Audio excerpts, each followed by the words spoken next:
Hey guys, back. I'm gonna do another quick. I shouldn't say this quick. This is actually gonna be a little while, but we're gonna wire up the gauges. I'm gonna be tapping into. I ran a cigarette lighter USB charger thingamajigger. Got that thing installed, and I ran a direct power and ground for that. And I'm actually gonna tap into that because I have a 15 amp fuse on it, which should be enough to still power that and the 3 gauges that I put in for the cluster around the radio, not radiator. We're going to get that done. I think I have enough room left in one of my bulkheads to actually run it through. We're going to test that, see if I do have enough room. If I do, then that saves me a lot of time. I'll have to drill a third one. And we're going to start from there. And we'll see how it goes. I know a lot of you guys asked for videos on how to do this. And like I said, I'm no magician or expert, but I get stuff to work. So I'll show you guys how I do it, and you guys can take it from there. Well, that's about it. So let's get started. Alright, as you guys have seen on my Instagram, I got the thing from Ortiz Custom Pods. They basically took the aftermarket, like, radio bezel, or I guess you'd call it trim. I sent it to them. They basically molded in, I think these are 52 mil gauges where the vents used to be. And this was supposed to get filled in, so I'm a little backwards now because I cut the original one too close, and I need it.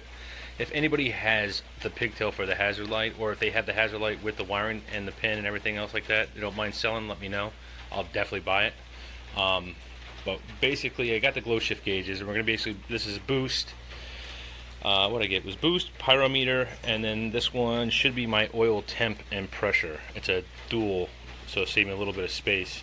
Eventually, there's going to be a water, and up here, I have no clue, I'll be honest with you.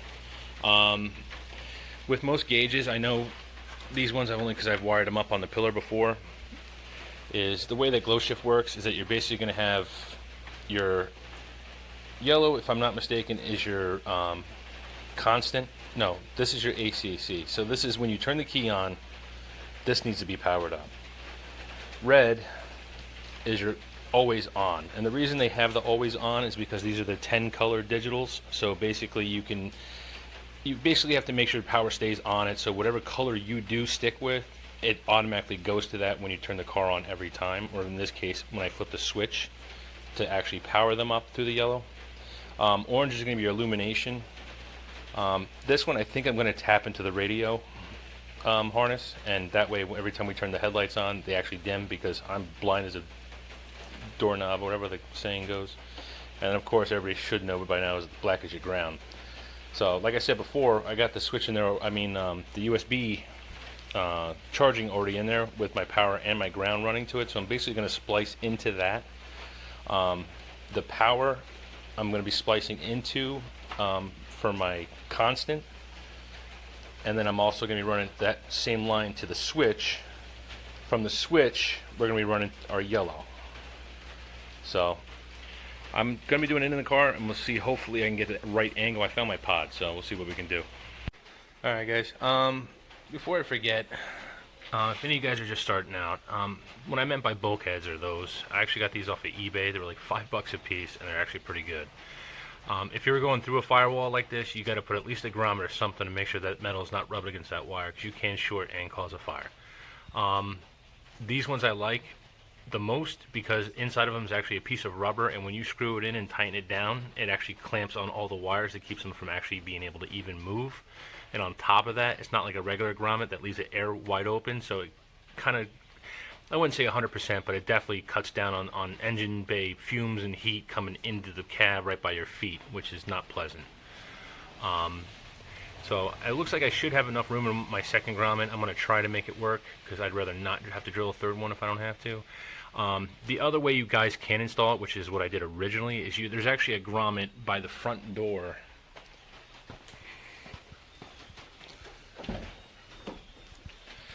See if this is enough light. But if you guys look up here, if I can get in there right, that's where I have my two bulkheads fitting. Right behind this panel here, this kick panel, there's the grommet that actually runs to the door over here. But you can actually sideswipe, go behind the fender, and then you go over the wheel well. And there's actually, that's where your main harness actually comes into the car from for this fuse box right here. You can run that way. It just takes a lot more wiring, and I really found, especially when I did my battery relocate, I lost a lot of juice from the battery, and by running it this way opposed to around and under the fender where all the original wiring was at, I cut out almost 3 feet. So take it with a grain of salt, but it worked for me to run them in here, and it worked out better because this is a 0 gauge wiring, and before I was having really hard start problems and blowing a lot of fuses on startups. But so we're going to run the wiring in through that way. We're going to come in here. I already have the wiring underneath the dash here. There's a little bar here you can actually follow and zip tie, which is what I did. And then I'm thinking we're going to put the switch. I mean, I bought an aftermarket hazard light switch to put here because that was, like I said before, is that was supposed to get filled in and it never did. So I might as well keep it and use it. So I unfortunately put this switch here. I'm going to be taking it out. I don't even know what to do with it now, but for right now I'm going to leave it. But unfortunately it's too close to the trim piece for the climate controls, and I can't use the new rocker switch.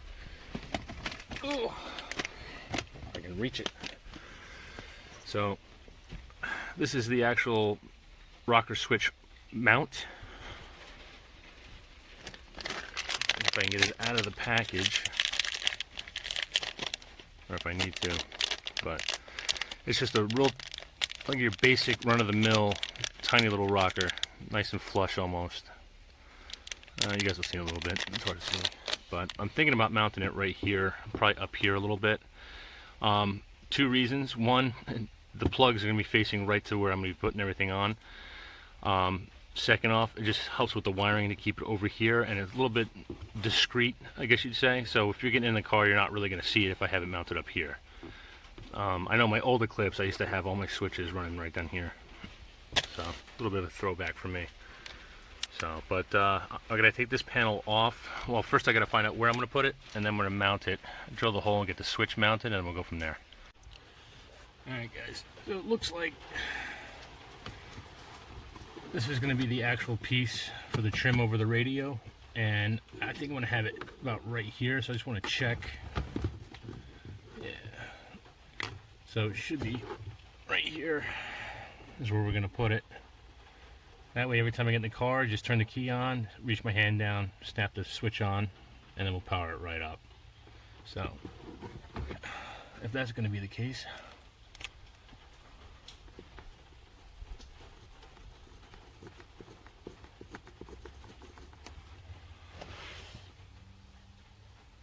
that should give us a starting point.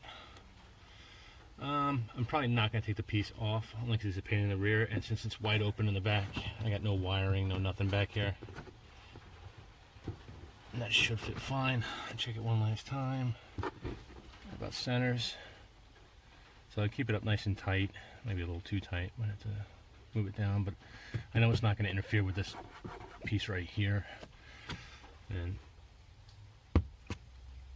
let's see.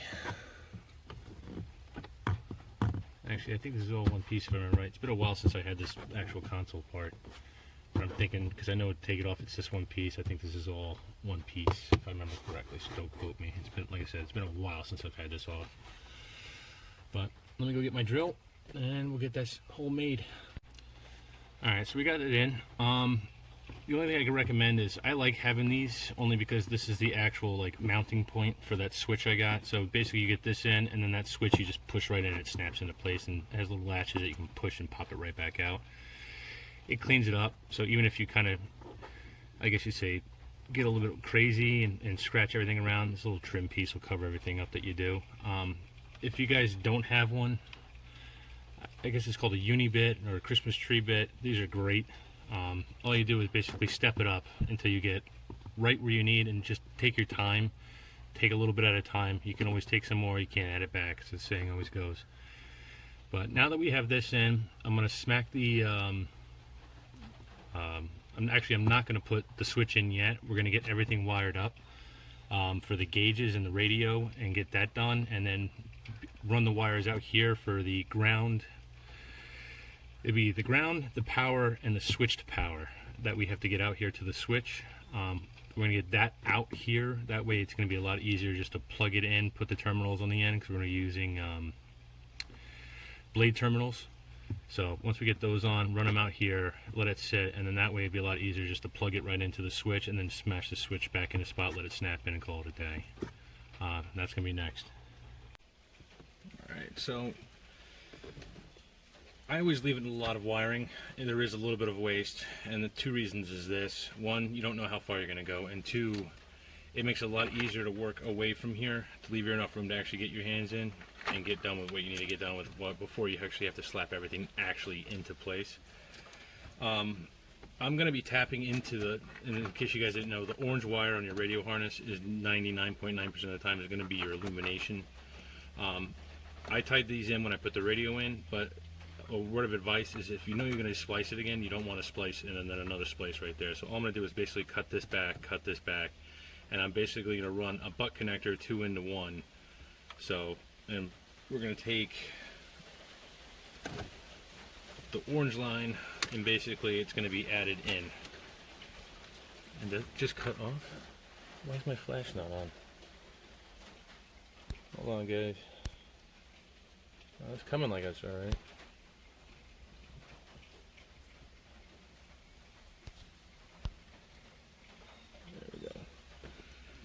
But, so, like I said, the heat unplugging this thing, so I'm not going to bother it right now. I got the cigarette lighter down here. This has a power and a ground that I already have wired in, so I'm going to be tapping into the ground for this. So we're going to use the ground for that. That's already run out to the engine bay and on the ground stand right underneath the windshield. And we're going to tie into that with my ground, which, if you guys didn't realize by now, I tied all 3 gauges together when it comes to power, ground, and I should say ACC, power, ground, and illumination are all tied in, so it's 3 to 1. And I recommend doing this because it makes it a lot cleaner of an install. We're just basically going to tap into the power for the ignition is going to be my constant for the USB charger, and then we're going to run off the switch to our yellow. And then we're going to tap that ground and run our ground to it as well. And then the illumination, like I just said, we're going to tap right into here. So we're going to get that started, and I just got to get my wire cutters and some butt connectors. Alright, so I reread the book, and I'm glad I did. The Glowshift has yellow as the constant. Red is going to be your switched. So this line is going to go off the actual switch to power up the 3 gauges, and on this line we're also going to tie a line back into the USB outlet, so that way every time I flip that switch on, these 3 gauges and this actual USB charging port will power up, because right now this is hardwired and it's just always on, and it's not really bad because it's LED light that's on it, but I know it's something and we can stop it. So what we're going to do now is, if I remember correctly, this is my constant. This is already hooked up to my bus bar under the hood. So this is my power. This comes off of a 15 amp fuse. So we're going to cut this,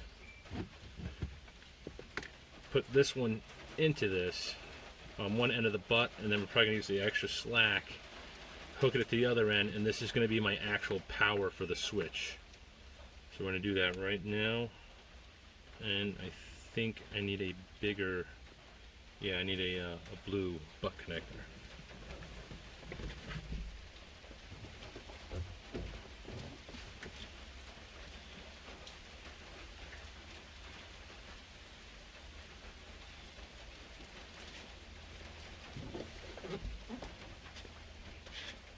Alright.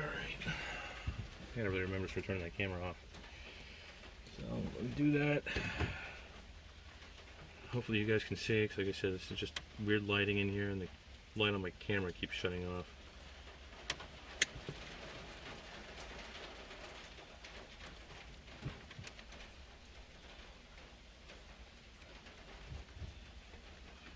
And all I can tell you is, like, this has got a shelf in here. If you guys are doing wiring, just keep in mind of where your wires are running. Like, I'm just trying to make sure everything goes on the top here and down, not in through here, because then we'll not get the climate control back on. So I want to make sure I have enough slack where I can pull this out, and I'm definitely not going to be yanking on this. Unless I'm going to pulling this radio out again another day and shorten out. Which works out, leaves enough slack to run to the power for the switch.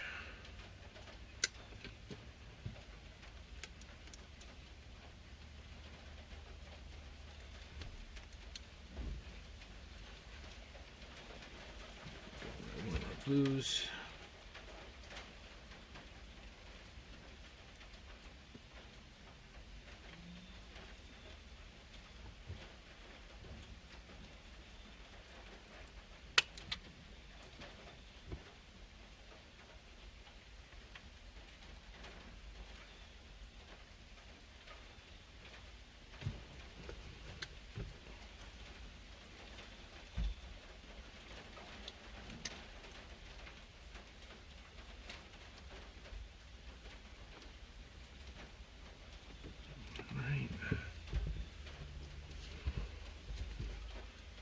This end.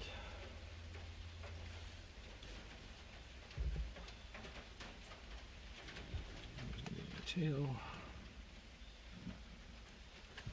It's a rainy day here today, so I'm hoping that the tinging of the rain off the cars in the driveway ain't too much. Not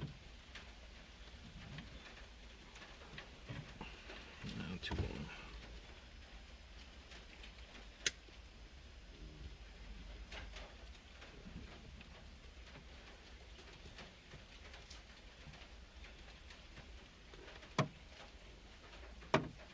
For some reason, every time I go to crimp, my color coordinated things are on the other side.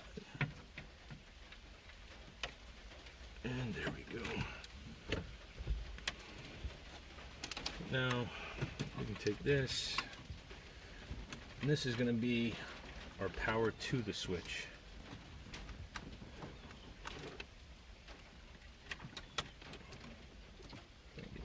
Fingers in there to fish that through. There we go. Alright, so that's done.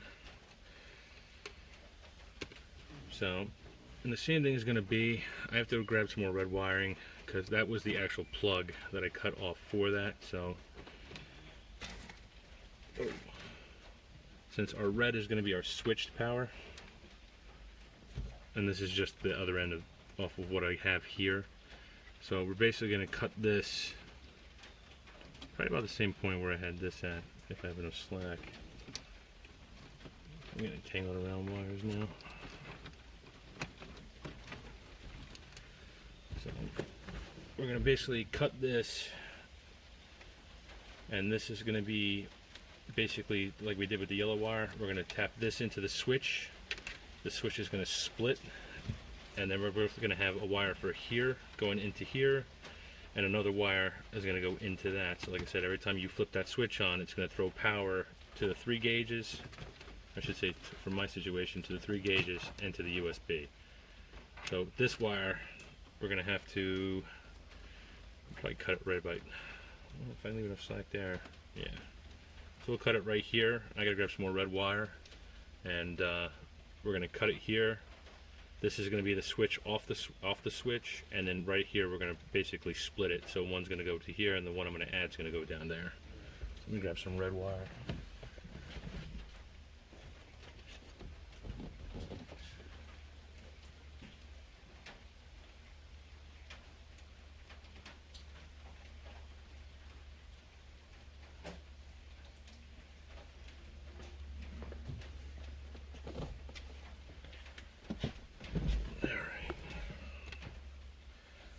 We're not going to need much, but like I said, this is where it means really paying attention to where you're running your wires, because I know I need it to go back here and around with enough slack, because I'm going to pull this out to see which one's positive and which one's negative. So we want, leave ourselves enough room. So grab it right there.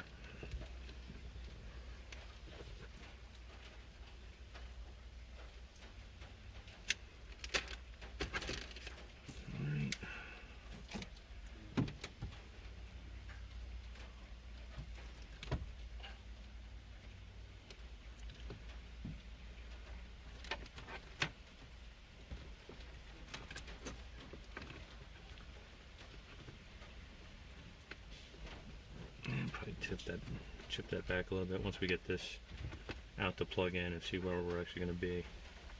The goal is to leave enough slack for us to get the switch in, push it in, and it just comes like a fine tune of trying to get the lengths correct and not too long.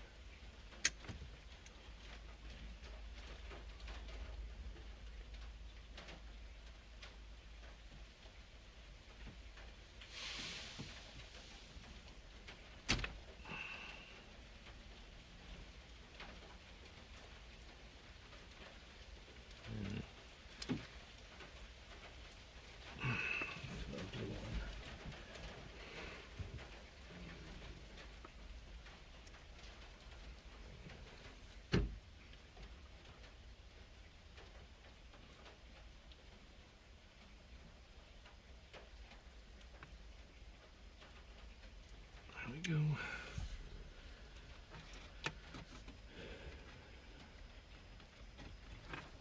This should be.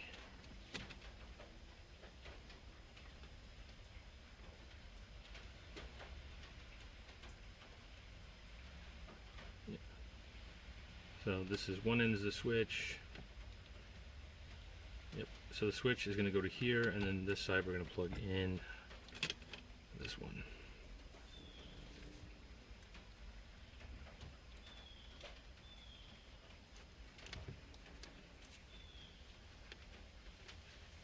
That's way too long. Let me tell you right now.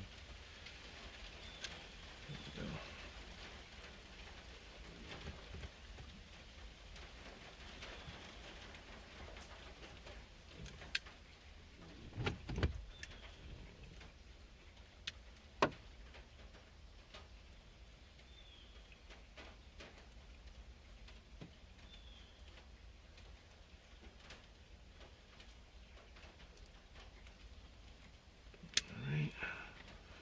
We're in.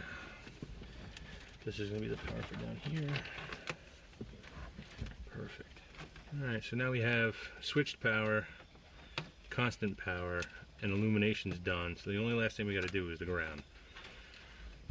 And it's basically going to get run exactly how we just ran our switched, because this was the ground that I had running to the outlet. We're going to cut into this. And the same thing, like this is already ran out into the engine base. All I'm going to do is basically cut into this. I'm going to tie in the ground, a new ground for the switch. I mean for the yes, for the switch and for the the charger. So basically we should have some slack. So we'll basically ground it here. So we have to ground here, and then we also have two coming off because one actually has to ground the switch and the ground the charging port. So. Don't think I have enough on slack left on this, but yeah, it might work. We'll do this. I'm probably gonna need one more piece of black to ground out the charger. That's what we'll do.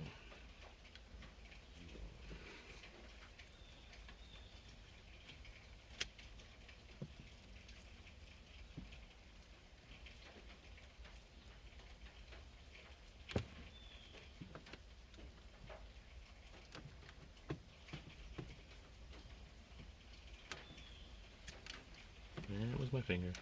That is my palm. Lighting situation working inside the car is annoying, I'm not gonna lie. I need to get that light that you hang it from your, has like the little clasps. I think it was Eastwood had it. You got little attachments. You can hang it from the outside and put the bar through the actual inside of the car and mount like things like quite a few like circular LED lights.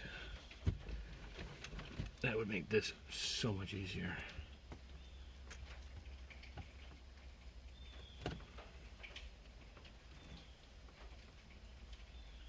So the light on my phone keeps shutting off for some reason, and then my arm keeps blocking the light from this.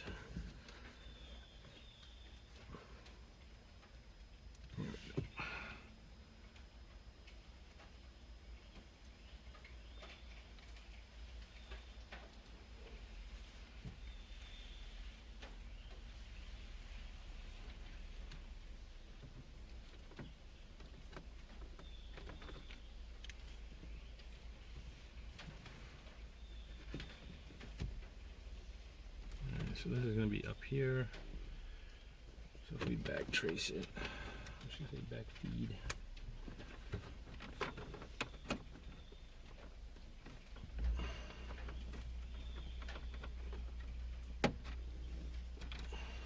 And pull that.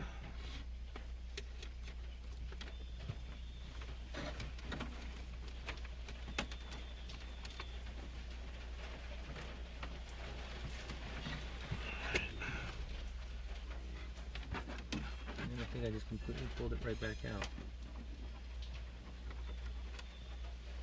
Oh, there it is.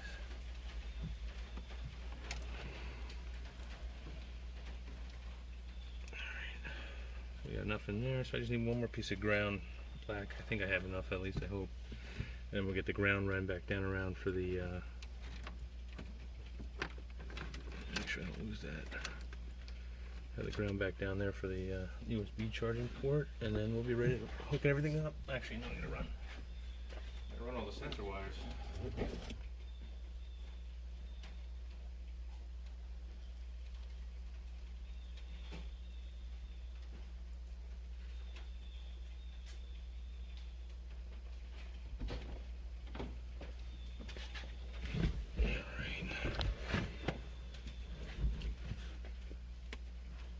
Thing right over here.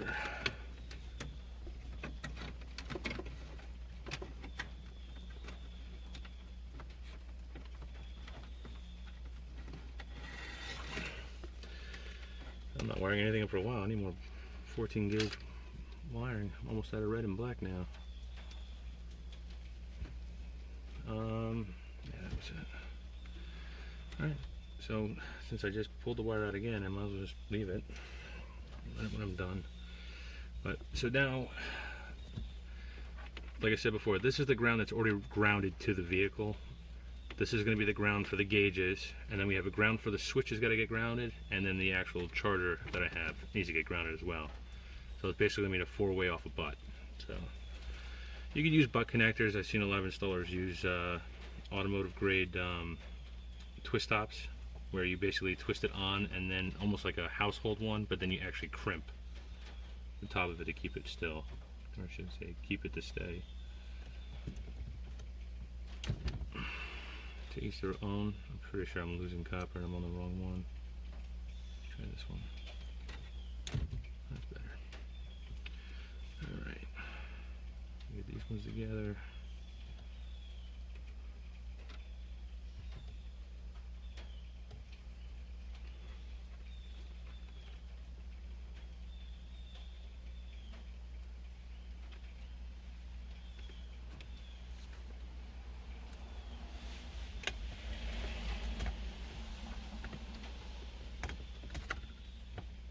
Right now, today, I'm just basically getting these gauges wired up. I want to get the sensor wires into the car and plugged in.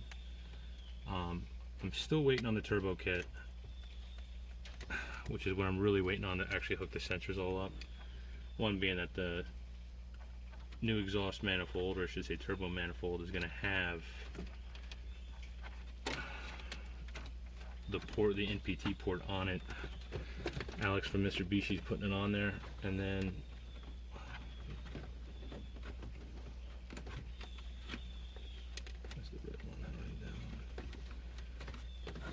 find out this black one, but eventually the car's going to come off the road. I got to take the oil pan off. I got to send that. I got to bring that out to a local shop. I got a weld-on bung for the oil drain. I'm going to get that on. So the car's going to be down for a bit. I'm going to talk to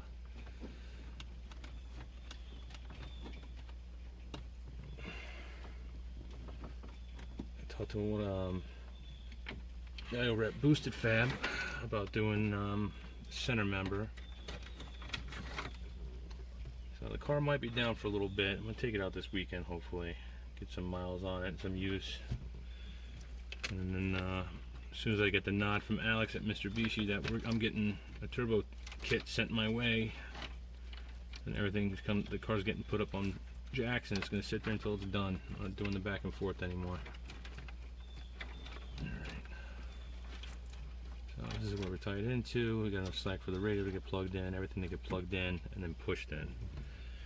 Alright, so basically the wiring's done. So for the most part. I'm not going to say done, but we got enough slack to go around the power controls for the climate. We're going to pull these through the hole in a second, pull this out, get these through the hole, put the spade connectors on here, and plug them back in. I need it out to see which one's plus and which one's negative because I got no hand room back there for my fat hands. But we have our 3 lines out here now for the switch. Like I said, we're going to have our constant, our switched power. So when we hit the switch on, this is the line that's going to get power. This is constantly going to have it. And then we're going to reground the switch out. So we're going to I got to get 3 blades. I got to check the actual switch to make sure I didn't pick up one of those knockoff ones that use the little baby pin connectors, which would really throw a wrench in the works because I forgot to check about that first. Let me grab that and be right back. Alright, so I got the switch, I got the blade connectors, and I'm hoping the siding, I should say the signs on the side of the actual switch. Ooh, it's a good thing I realize this right now. I forgot to put the ring on the mount.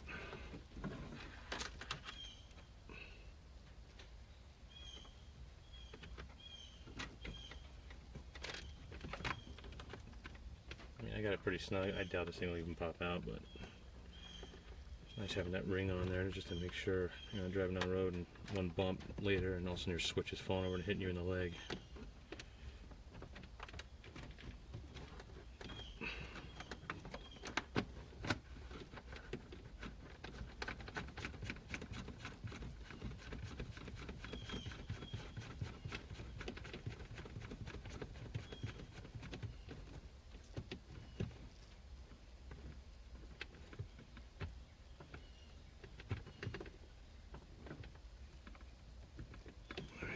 Tight.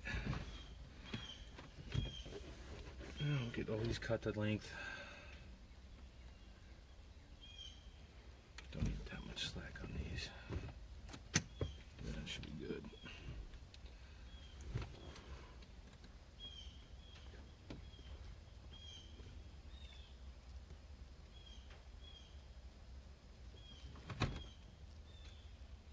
I can never line these up right. It's actually labeled on here. 14, right there. Actually, that's 15 solid. Didn't put that one. Alright. And yes, I do talk to myself a lot in real life because it's just the way I am. But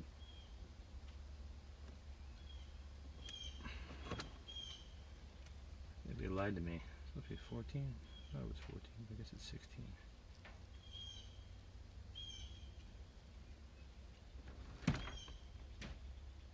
Alright, so that's 16 gauge wire. I don't know why I thought it was 14. I lied to myself on that one.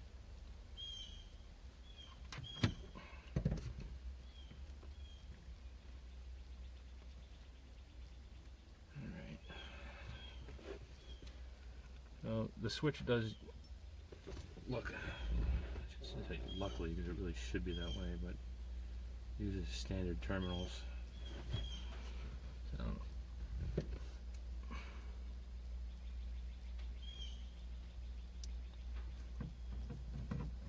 this is why having nicer crimpers that do it from the other side or right from the end are a very good bonus.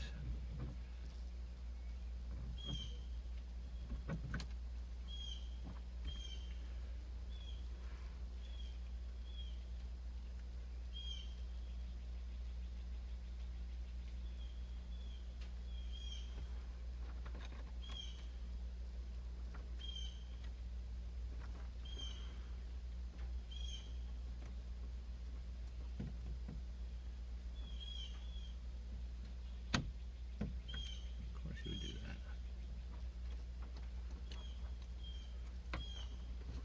That's why this wire's too long.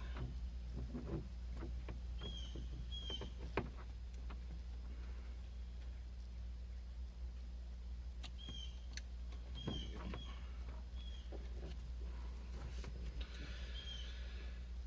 But wiring videos, from what I find, are not that very entertaining, so if you guys end up fast forwarding through a lot of this, I would not blame you, because it is time consuming, and I think watching paint dry on a wall might just be a little bit more fun and entertaining.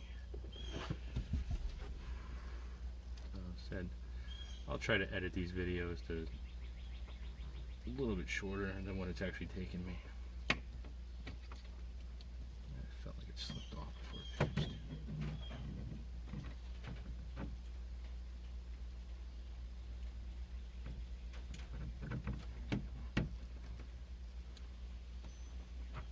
So we got one more. Oh, that's the one I cut.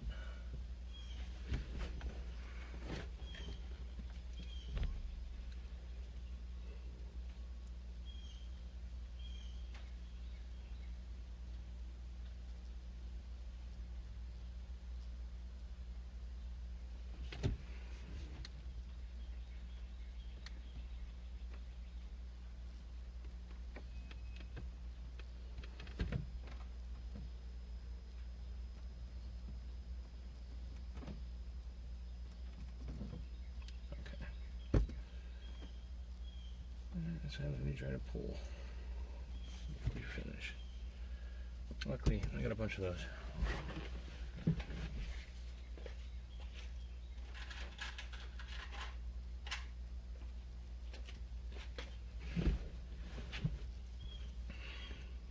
right.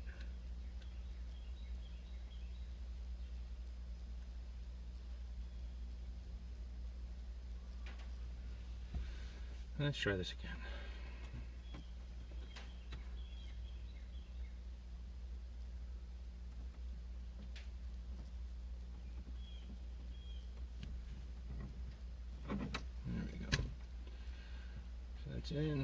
That's in.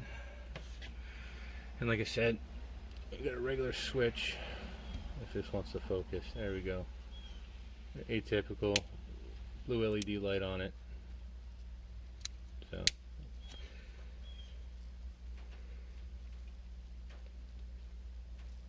and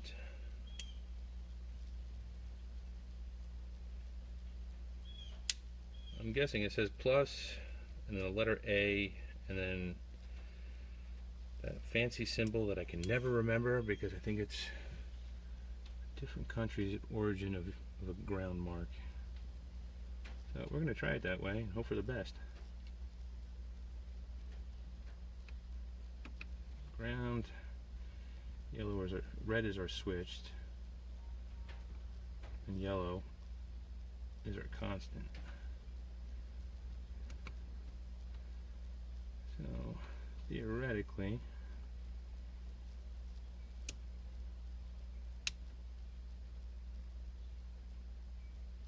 it should be up to connect. Yeah, so it should be up to connect.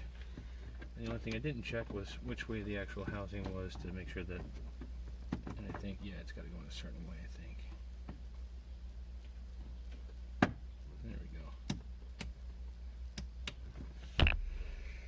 So that's inconspicuous. So the wiring's done for the switch. So the only thing left we got to do now is going to be re-terminate these two for the charging port. And once we get this done, get the locking nut off the back.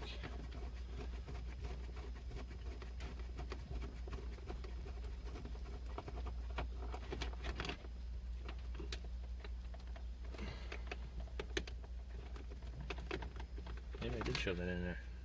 A little too tight, I guess.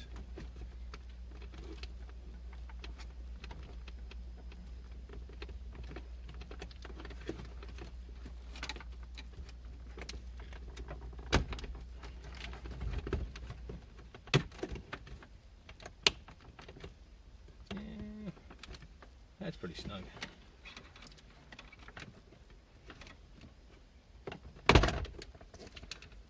Maybe we'll just do it this way.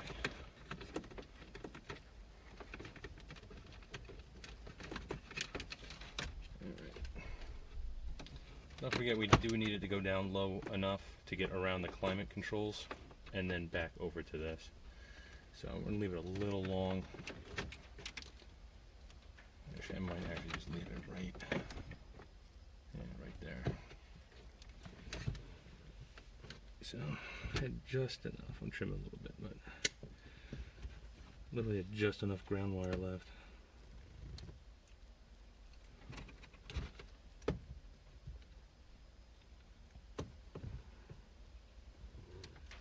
Yeah, I guess I took that locking nut off the back for absolutely no reason. I spent 6 years getting it back on.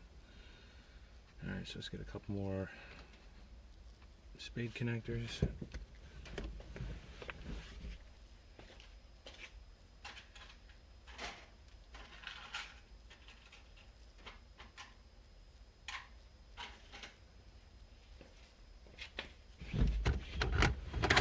And knock everything over, because that's what I do.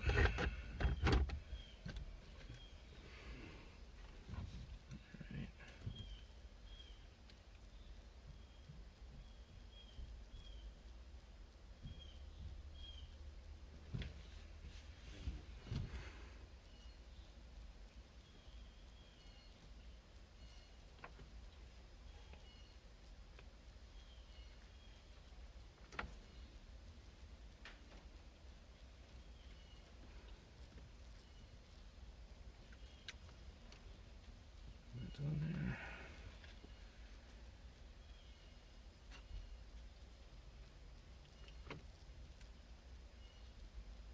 What one of my buddies told me as an installer years ago is that you technically can't over crimp, but you can over crimp.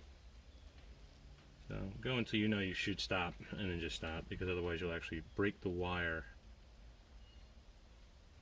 and it could either completely not work, or it'll give you an intermittent problem, and then you're going to drive yourself nuts.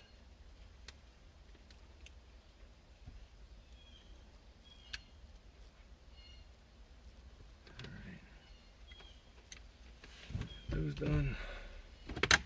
Now the fun part is trying to figure out where the positive and where the negative goes. This thing drove me nuts trying to put it in the first time. Of course, after this break up, we're getting the car up in the air.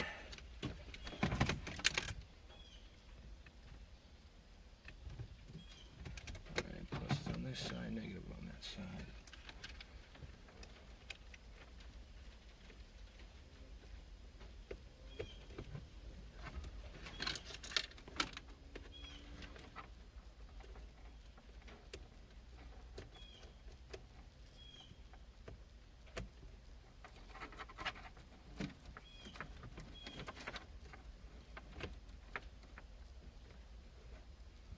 You know what, just to give myself a little bit of peace of mind, we're going to put some electrical tape around these butts, and I really should do it around that switch too. That one's got a little bit more room. This one worries me more just because the climate's going to be sitting right on top of it. Junk.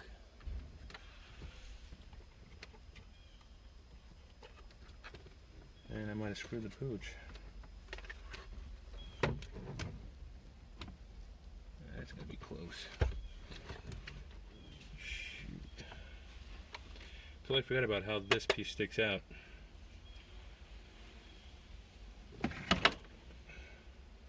That's going to piss me off if that don't fit after. You know, let's just do it right now.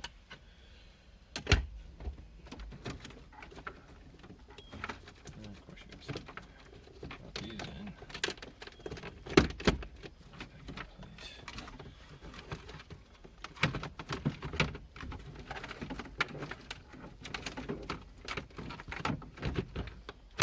Whew.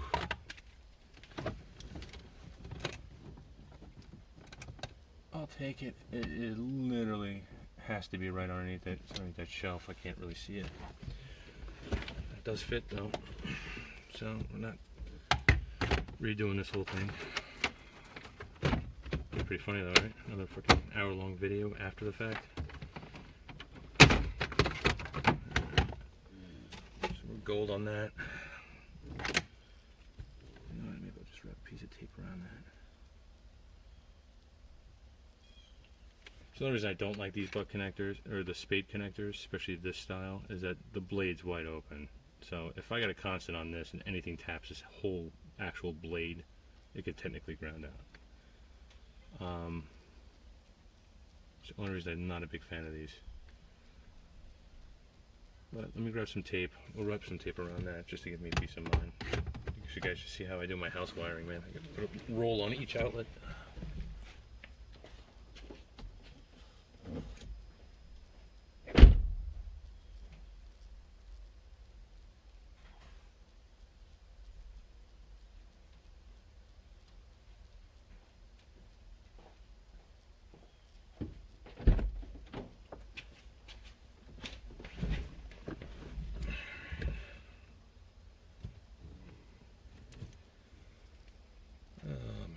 Lighting sucks.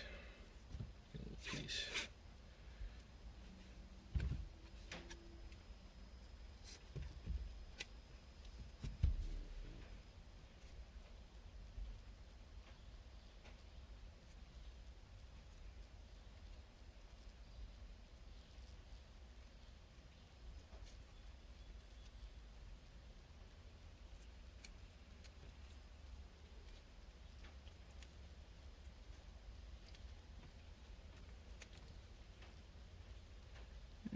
Whatever, overkill.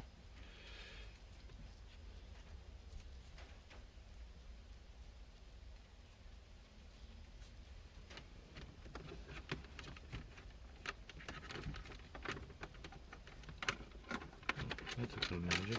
That's stuck. So.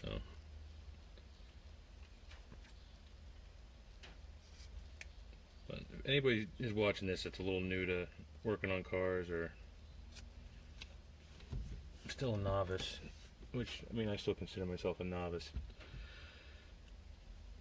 always triple plan, triple check, and always remind yourself that you have to factor in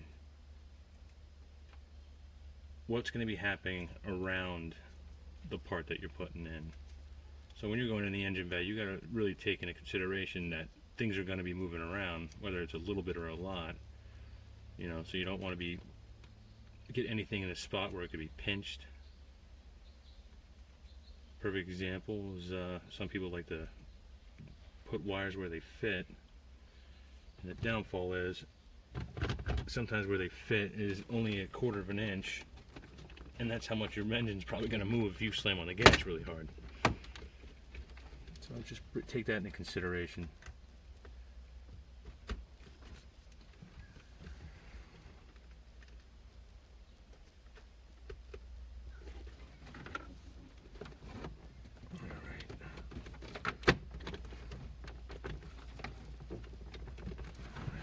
In. I'm going to throw a piece of tape around that switch.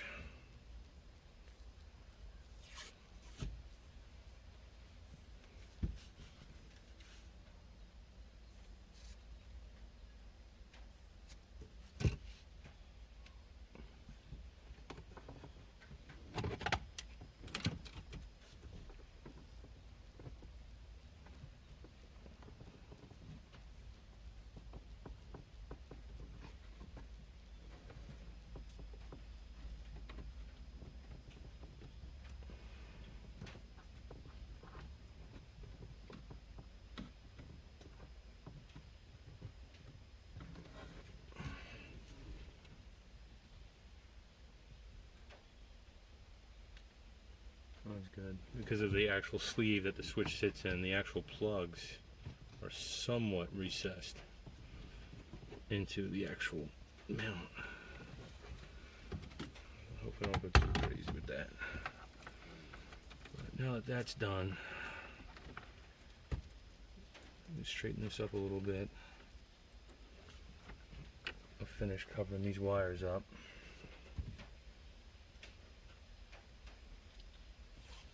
Keep everything from getting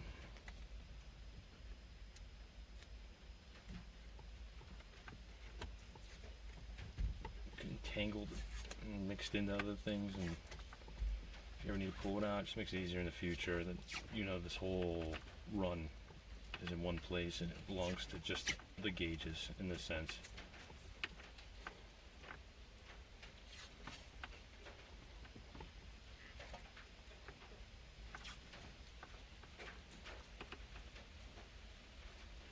last thing you want to do is keep adding onto your car, and you're working on it, and you keep adding and adding, and then one day you come in here to do something and you totally have a rat's nest.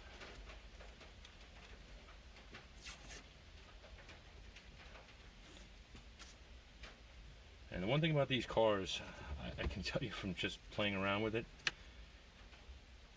they do, like the original 3 gauges on the pillar, I used those fusible links, and it took a lot of plug and playing to get them to work, because no matter what I put it on, whatever I put those fusible links on stopped working. It would not work. So I put it on the windows wouldn't work. I put it on the actual door locks, that didn't work. Window wipers didn't work. So eventually I'm going to have to rewire those, because what I did was I actually got rid of the rear wiper blade, or wiper motor. It's no longer in the car. So luckily, let's go around this once. There we go. I was able to jump off of that, and then the real reason that this charging port was off the battery is because I used the other point I used, which was my constant, which was the cigarette that's in the center console. But when I jumped off of that as my constant for the yellow line, neither of these chargers, the cigarette lighter that was here or the one that's in the center console, both of them stopped working. So I ran this one in its place and ran it directly off the battery. And that is the reason why I'm actually running the switch now and not even bothering trying to hook these 3 gauges up, because eventually I'm going to be wiring another switch underneath here to power the 3 gauges on the pillar. Eventually I'm going to do that. I'm not sure if I'm going to do that anytime soon, because as you guys can tell, this is kind of annoying and a long time to do. But eventually I'm going to put in the 2 gauges excuse me, that go in the top here. So we got this done. Everything's wired up. I'm not going to say it's 100% until we flip the switch. I am going to plug the climate controls back in. No, I'm not, because we need to fish the sensor wires in and get them run at least connected to the gauges and out through the engine bay. So down the road, when we go to actually hook the sensors up, it's just going to be a plug and play, no more wiring. So let me get that done real quick. All right, kind of jumped the gun here, but I got the sensor wires are run through the grommet. It was a tight fit. I know for a fact anything else I'm running, I'm throwing a 3rd grommet in. Easiest way is going to be taking the actual piece off this one. Now I probably should have recorded it because I had it right the first way and I'm flipping it all the way around. But it would be, no, I didn't have it right. There we go. So this is the way it was. That's going to be where your actual gives you room to move the steering wheel up and down.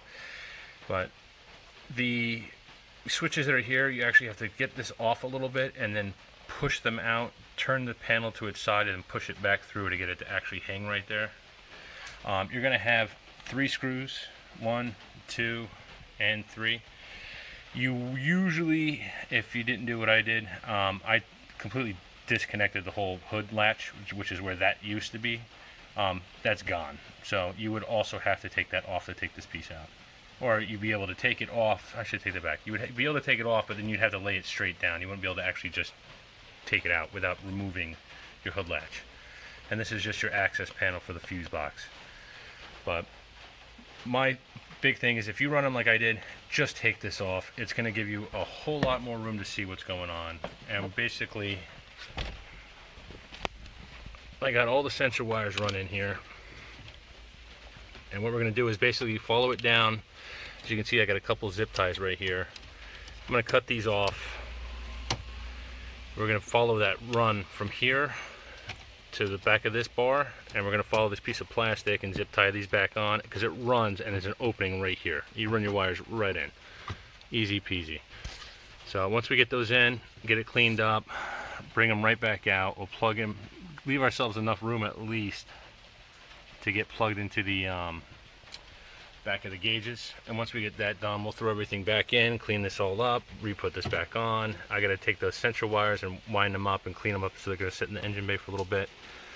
And if you guys don't know what fusible links were, if you guys can see them in there, they just plug in to your existing and then you fuse it. So you're basically jumping it. The downfall with this is that I don't know if it's every car or if it's just the Eclipse. This Eclipse in general is just bad. If you add anything to these, they will not work. That's what I've come to the conclusion of. So it might have been something I missed. Somebody might have a spot in here that actually works. I haven't found it. It drove me nuts. And enough to actually just run a switch. So switch is going to be right there. Easy peasy. Get in and get it done. Alright, so we fast forward a little bit. Basically, got everything ran through. Everything's into the actual car. Got everything wired up. So, just grab this. Oh. So, everything's in. Everything's wired up. Got the switch here. The only thing I wanted to point out to you guys is this is what I was talking about. Put some light on this. So, everything's on here and it's back. Make sure you leave some room because everything's going to want to bounce while you're driving. But so I powered the car back on, and yeah, I tested it because I didn't want to be a fool on video. And now we come down here and we flip the switch. All of our sensors are on. So pyrometer is reading at 200 degrees, which is kind of odd because it's definitely not that hot out. I might actually hook this up today because I have the vacuum box, but I have to. Actually, I'm not going to hook this up today because I have to reference my blow-off valve by it, and I don't know where I'm going to put that yet. And when I do that, the vacuum box that I have, I still have to take out every screw and put in a sealant to actually air, because I had it. My dumbass turned it on, and my engine ran like absolute garbage while idling, and I figured out why. But everything's on, everything's powered up. As you can tell, nothing else is on. There's no key in the ignition. Like, this is just straight off the switch, and then we power it off. And that is how I wired it up. I think that's it. Alright guys, so basically everything's wired up, it's all done. I'm just going to clean it up. It's basically the reverse of how I took everything off. If you guys take your time, it's not that bad. It took me a lot longer to try and record this and now edit it when I'm done. If you guys come across anything that you think of that I might have missed or might have done wrong, I'm completely open to criticism. If there's anything that you wish I would have done differently or explained better, shoot me a comment. I'll definitely answer it. Besides that, guys, thanks for watching.